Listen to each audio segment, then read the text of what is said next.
Hi, my name is Luke Zervis, and I'll be talking about the Great Recession, which beginning in late 2007 was the most severe global economic downturn since the Great Depression, sparked by the collapse of the U.S. housing bubble and cascading failures in the financial system. It led to widespread job losses, business closures, and deep financial insecurity for millions. Its impact reshaped economic policy, financial regulation, and public attitudes towards risk, leaving lessons that continue to influence global markets today. In the years leading up to the recession, many advanced economies experienced rising income and wealth inequality. Job markets were increasingly characterized by temporary contracts, outsourcing, and precarious work, leaving workers invulnerable to economic shocks. Household debt in countries like the US, UK, and Spain reached unsustainable levels, especially through mortgages and credit cards. The expansion of the subprime lending and easy credit created a culture of consumption fueled by debt. Many households lived beyond their means, making them highly sensitive to employment or housing shocks. The crisis revealed failures in banks, regulators, and governments, leading to public anger and declining trust in institutions. This distrust fueled social unrest, protests like Occupy Wall Street, and debates about fairness, corporate accountability, and economic justice. Here's a picture of the Occupy Wall Street protest that was mentioned previously. Here are the broad geopolitical contexts of the Great Recession. First is a unipolar world under U.S. leadership, which meant a lot of the countries across the world and their economies were tied to the U.S., which made it worse globally when Wall Street collapsed. The economic globalization was at its peak before 2008, which is that interdependent economies and markets across the world. And there's a shifting balance of power with China's rise during the Great Recession. There's a strain within the European Union, and U.S. hegemony was under stress, which is their position as the top nation in the world. The pre-2008 world was characterized by deep global trade and financial integration, complex multinational supply chains, reliance on global capital flows. Geopolitically, this meant countries were more economically interdependent than ever. Financial contagion spread extremely quickly. Vulnerability to external shocks was high. China in the 2000s was the world's manufacturing hub, a rapidly growing economic power, a lender to the U.S. holding enormous foreign reserves. Its geopolitical impact going into the Great Recession, China's export-driven growth depended heavily on Western consumer demand. The crisis led China to shift toward investment in infrastructure-driven growth, accelerating its global influence. China's massive 2008 to 2009 stimulus helped stabilize global commodity markets and emerging economies, signaling its rising leadership role. Many historians see the Great Recession as the moment China gained confidence in the U.S. strategic position weakened. Europe went into the crisis with significant vulnerabilities: a partially integrated Eurozone with shared currency but no shared fiscal policy, debt imbalances between Northern and Southern Europe, heavy dependence on U.S. financial products and banks. The geopolitical consequences was the crisis deepened into the Eurozone debt crisis in countries like Greece, Spain, Portugal, and Ireland. The long-term political fallout was rising populism, austerity debates, declining trust in EU institutions, which contributed to a more fragmented European geopolitical posture. Here are key American historical figures. First is Ben Bernanke as the chair of the Federal Reserve during the Great Recession. He played a central role in stabilizing the U.S. financial system. He helped steer unprecedented emergency actions, including cutting interest rates to near zero, creating new lending facilities to support credit markets, and overseeing major bank interventions to prevent a complete economic collapse. His approach, shaped partly by his scholarship on the Great Depression, emphasized swift, aggressive action to restore confidence and keep credit flowing, making him one of the key figures in the crisis response. Henry Paulson was the U.S. Treasury Secretary during the Great Recession. He was a pivotal figure in the government's response to the financial crisis as well. He pushed for decisive intervention as major institutions faltered, leading the creation of the Troubled Asset Relief Program, or TARP for short, to stabilize the banking system. Working closely with the Federal Reserve, Paulson coordinated emergency measures, managed high-stakes negotiations with Wall Street, and sought to prevent a systematic collapse. His leadership was marked by rapid, sometimes controversial actions aimed at restoring confidence and averting a deeper economic catastrophe. Timothy Geithner, as the president of the New York Federal Reserve during the height of the financial crisis and later as U.S. Treasury Secretary, played a crucial role in shaping the government's response to the Great Recession as well. At the New York Fed, he was deeply involved in efforts to stabilize key financial institutions and maintain liquidity in strange markets. As Treasury Secretary, he helped implement and refine programs like TARP. He guided policies to recapitalize banks and pushed for reforms to strengthen the financial system. Geithner's tenure focused on restoring stability, rebuilding confidence, and laying the groundwork for economic recovery. Barack Obama inherited the Great Recession from the Bush administration when he was elected in November of 2008 and took office in January of 2009. He led the federal government's broad effort to pull the U.S. economy back from the brink. Taking office in 2009 amid severe job losses and financial instability, he championed the American Recovery and Reinvestment Act, a large stimulus package designed to boost demand, create jobs, and support struggling households. His administration also continued and expanded financial rescue programs, pushed for reforms to stabilize the housing market, and later enacted the Dodd-Frank Act to strengthen oversight of the financial system. Obama's leadership emphasized coordinated federal action to restore growth, protect families, and prevent future crises. George W. Bush was the president during the outbreak of the Great Recession, and he oversaw the earliest federal responses to the unfolding financial crisis. His administration moved to stabilize the collapsing housing and credit markets, ultimately supporting the creation of the Troubled Asset Relief Program, or TARP again, to shore up major financial institutions and prevent a wider systematic failure. Bush also backed emergency measures to boost consumer confidence and keep credit flowing. Though the recession deepened near the end of his presidency, his actions helped lay the groundwork for the broader recovery efforts that followed. Sheila Bair, as the chair of the Federal Deposit Insurance Corporation, or FDIC, during the Great Recession, emerged as a prominent advocate for protecting consumers and stabilizing the banking system. She played a key role in managing failing financial institutions, ensuring depositors remained protected, and overseeing orderly resolutions to prevent broader panic. Bair was also an early and vocal proponent of stronger action to help struggling homeowners, pushing for more aggressive mortgage modifications to curb foreclosures. Her leadership emphasized accountability, transparency, and safeguarding the public amid unprecedented financial turmoil. Alan Greenspan, who served as the chair of the Federal Reserve before the Great Recession, played an influential, though sometimes controversial, role in shaping the conditions that preceded the crisis. His tenure was marked by a strong belief in market self-regulation in an era of relatively low interest rates, policies that many later argued contributed to excessive risk-taking and the growth of the housing bubble. During the early signs of financial stress, Greenspan defended the resiliency of markets though the severity of the crisis later prompted him to acknowledge shortcomings in his assumptions about financial institutions' ability to manage risk. His legacy remains central to debates about the roots of the Great Recession. Now I'll go into the key international historical figures during the Great Recession. Jean-Claude Trichet, as the president of the European Central Bank, or ECB, during the lead-up to and early years of the Great Recession, played a major role in Europe's monetary response to the crisis. He worked to maintain stability in the Eurozone's financial system, initially emphasizing inflation control, but later taking unprecedented steps to support liquidity as conditions worsened.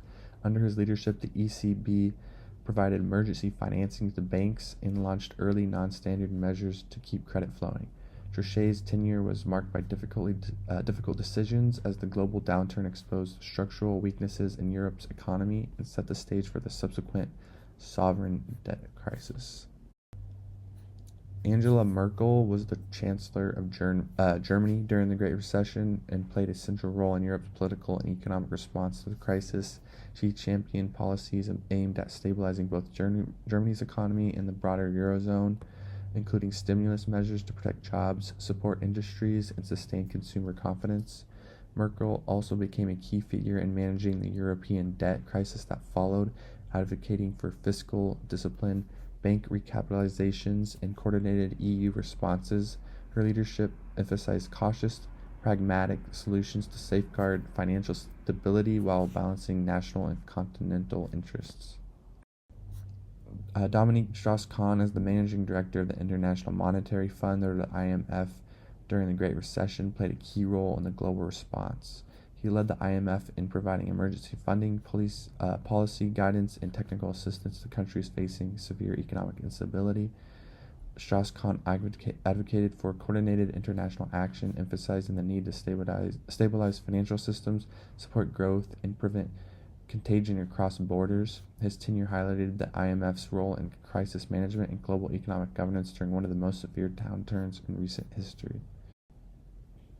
Richard Fuld was a key figure in the private sector as the CEO of the Lehman Brothers during the lead-up to the Great Recession, and was a central figure in one of the crisis' most infamous collapses.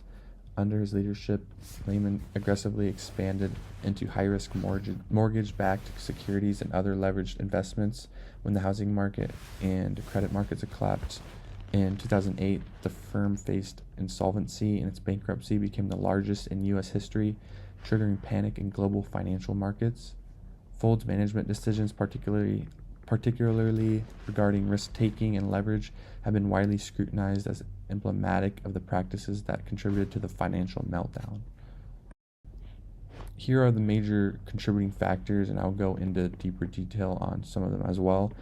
First is the housing bubble, and then subprime and predatory lending, financial deregulation, securitization and complex financial products, excessive leverage in the financial sector, credit rating agency failures, shadow banking system weaknesses, global imbalances, poor regulatory oversight, collapse of major financial institutions, and loss of consumer and business confidence. I want to focus on the housing bubble since that is a big point in the Great Recession.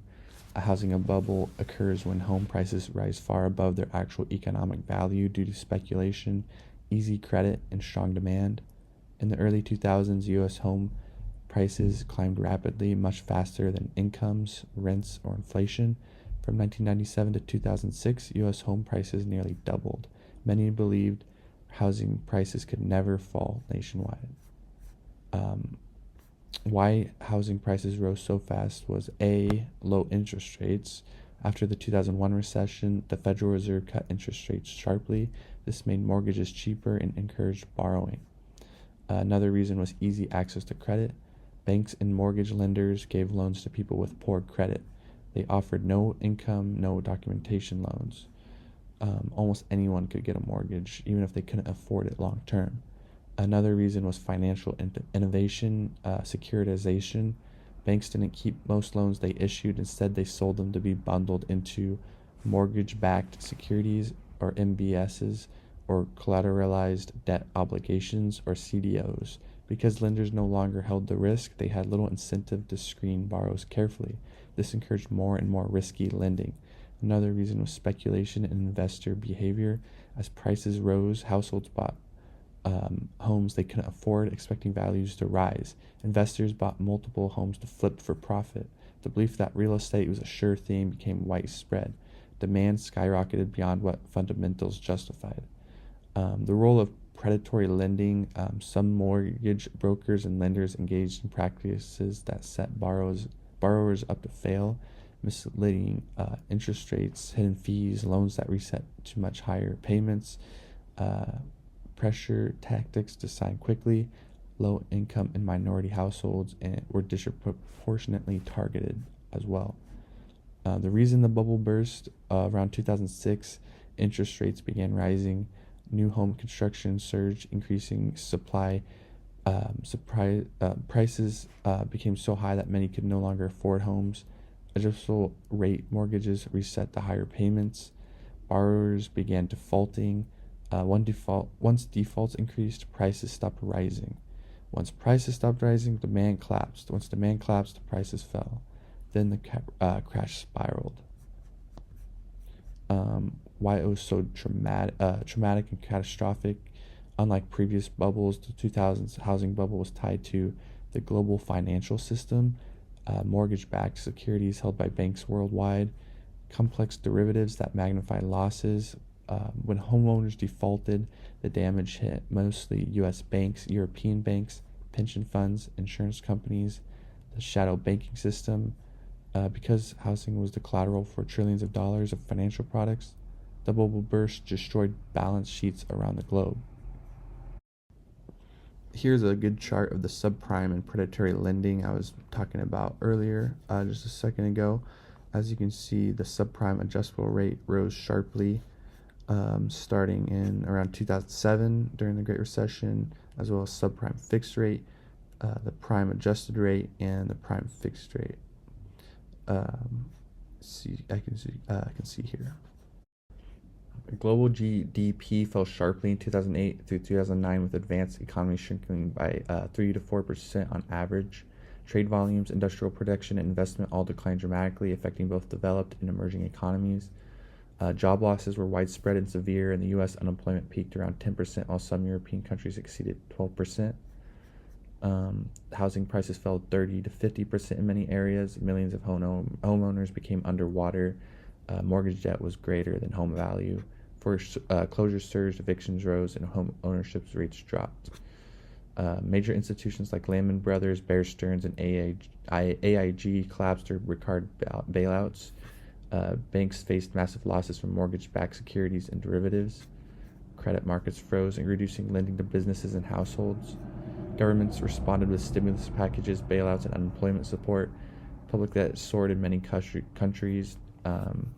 Austerity measures in some countries slowed recovery and fueled social unrest. The debt increased to highlight the tension between short-term economic rescue and long-term fiscal sustainability. Here's a good chart of the growth of U.S. private debt, with household in blue, non-financial in business in red, and financial business in green, which rose the highest during the Great Recession, as you can see. The Great Recession caused widespread poverty and inequality, hitting low-income and minority households the hardest. Millions lost their homes and savings due to foreclosures and market crashes, while financial insecurity delayed life milestones. The economic stress also fueled mental health problems, including anxiety, depression, and family strain. The Great Recession triggered significant political consequences. Governments adopted major policy shifts, including large fiscal stimulus packages in some countries and austerity measures in others. The crisis fueled the rise of populism and anti-establishment movements as citizens lost trust in the banks, governments, and international institutions. It also prompted regulatory reforms such as stricter banking oversights, limits on risky financial practices, and new rules for derivatives. Some more results and consequences and long-term economic impacts were slow recovery. Many economies took years to return to pre-crisis GDP and employment levels. Lower interest rates for a decade. Central banks maintained very low rates to stimulate growth.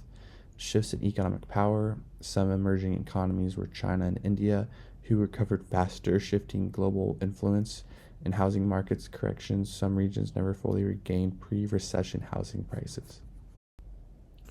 During the Great Recession, many financial institutions prioritized profits over ethics, issuing risky subprime loans and selling misleading financial products such as mortgage-backed securities and collateralized debt obligations. Executives were incentivized by large bonuses tied to short-term profits, encouraging excessive risk-taking and little regard for long-term stability. These practices helped create the housing and financial collapse that triggered the global crisis. During the Great Recession, governments provided bank bailouts to prevent the collapse of major financial institutions, sparking public outrage over rescuing corporations while ordinary citizens suffered. Policymakers also debated austerity versus stimulus, balancing economic recovery with rising public debt. At the same time, regulatory oversight failures allowed risky mortgages, derivatives, and shadow banking activities to accumulate unchecked, intensifying the global financial crisis. Overall, the Great Recession was a multidimensional crisis, economically, socially, politically, and ethically. While devastating, it served as a catalyst for reform, exposing weaknesses in financial systems and governance, Its lessons continue to influence economic policy, corporate behavior, and public expectations of accountability.